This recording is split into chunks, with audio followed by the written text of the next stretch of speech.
साथियों नमस्कार। साथियों आज की वीडियो में बात करने जा रहा हूँ शैम्पू हमारी फसलों के लिए कैसे लाभदायक है, कैसे उपयोग करना चाहिए, कितनी मात्रा इसकी उपयोग करनी चाहिए और फसल की किस अवस्था में उपयोग करने से हमें क्या लाभ मिलते हैं और शैम्पू हमारी फसल में क्या काम करता है। ठीक है, आज की वीडियो का टॉपिक बड़ा महत्वपूर्ण है क्योंकि बहुत सारे किसान साथी पूछना चाहते हैं कि क्या फसल में स्प्रे करते समय हम शैम्पू का 1-2 पाउच अपनी टंकी के अंदर डाल के स्प्रे कर सकते हैं या ना करें। ठीक है, तो आज की वीडियो में इन सारे पॉइंट्स को कवर करने जा रहा हूं, तो इसलिए बने रहिए वीडियो में। आइए शुरुआत करते हैं इस वीडियो की। सबसे पहले जानते हैं कि शैम्पू के अंदर होता क्या है। बहुत सारे किसान साथियों को पता नहीं होता कि शैम्पू है क्या और शैम्पू किस टाइप से हमारी फसलों को या हमारे शरीर को या हमारे बालों को या दूसरे जो हमारे प्राकृतिक तत्व होते हैं उनको किस प्रकार से नुकसान भी पहुंचाता है।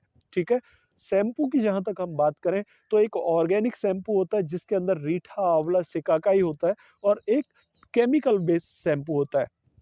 केमिकल बेस्ड शैम्पू के अंदर एक तत्व पाया जाता है जिसे बोलते हैं हम SLES, जो कि सोडियम लोराइल ईथर सल्फेट होता है।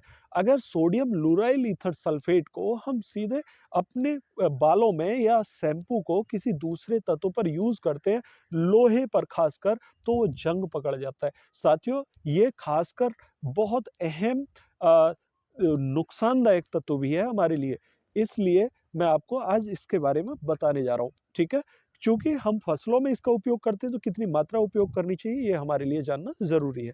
साथियों और शैम्पू हमारी फसलों में फ़ायदा क्या करता है, ये हमारे लिए जानना बहुत महत्वपूर्ण है।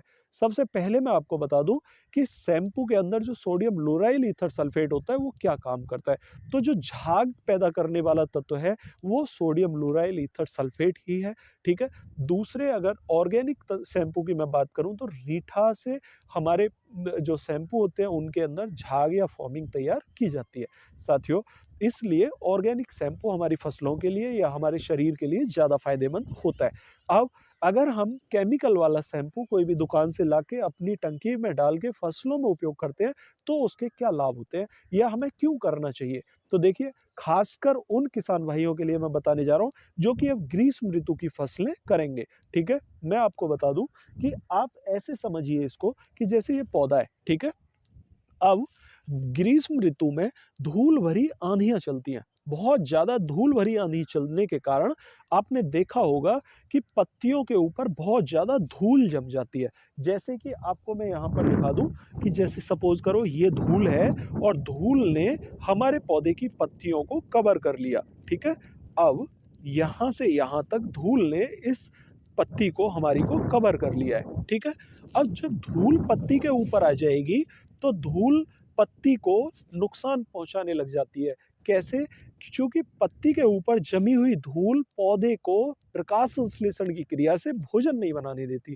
ठीक है, जबकि धूप जब पड़ रही होती है तो पत्तियों पर भोजन बनाने के लिए वो बहुत ज़्यादा उन्हें उत्साहित करती है। तो धूप को पत्तियां सीधे लेना चाहती हैं, इसलिए पत्तियों के और धूप के बीच में कोई भी अवरोधक नहीं होना चाहिए और धूल यहाँ पर अवरोधक का काम करती है। इसलिए हमारे लिए ज़रूरी होता है कि हम उस अवरोधक को हटा के अपनी पत्तियों को साफ सुथरा कर दें। ठीक है, अब यहाँ पर आप समझिए कि शैम्पू का काम क्या होता है। तो देखिए, शैम्पू हमारी पत्तियों के ऊपर जमने वाली धूल को हटाने का काम करता है। इससे क्या लाभ होता है कि हमारी पत्तियां क्लीन हो जाती हैं और क्लीन पत्तियों पर जब सीधे धूप पड़ती है तो प्रकाश संश्लेषण की क्रिया से भोजन बनाने की प्रक्रिया पौधे की तेज हो जाती है और इससे हमारे पौधे में हरापन बढ़ जाता है। ठीक है, यहाँ पर क्लोरोफिल की मात्रा बढ़ जाती है क्योंकि पत्तियां ऐसे काम करती हैं जैसे आपने देखा होगा कि जो सोलर प्लेट होती हैं उनको अगर हम ढक दें तो वहां पर धूप अगर ना जा पाए तो वो इलेक्ट्रिक करंट जनरेट नहीं कर पाती।